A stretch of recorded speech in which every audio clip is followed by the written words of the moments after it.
Our main goal was to create new Filipino desserts. At the same time, keep it familiar to the local scene. That's why we named it Manila Creamery, because we wanted to be proud of where we came from. Hi, I'm Jason Go. I am one of the co-founders of Manila Creamery. I handle most of the product development and marketing.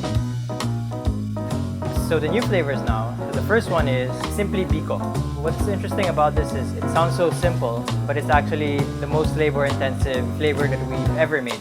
First of all, it's dairy-free. It's made with fresh coconut milk, fried coconut milk, added with fresh pandan, and then we make our own suman. And then we make our own biko topping, so that really thick sauce on top of the biko. We bake it separately, and then we mix it into the flavor.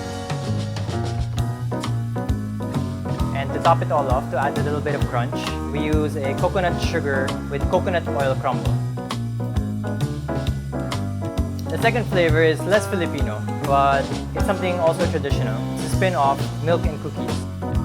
Our twist is we make roasted milk gelato, and then we add a half-baked cookie, half crispy. At the same time, it's semi-raw in the middle with some chocolate chips. What influences me is try to recreate something so simple, try to shed some new light in certain ingredients. It's about using flavor from a much more direct source.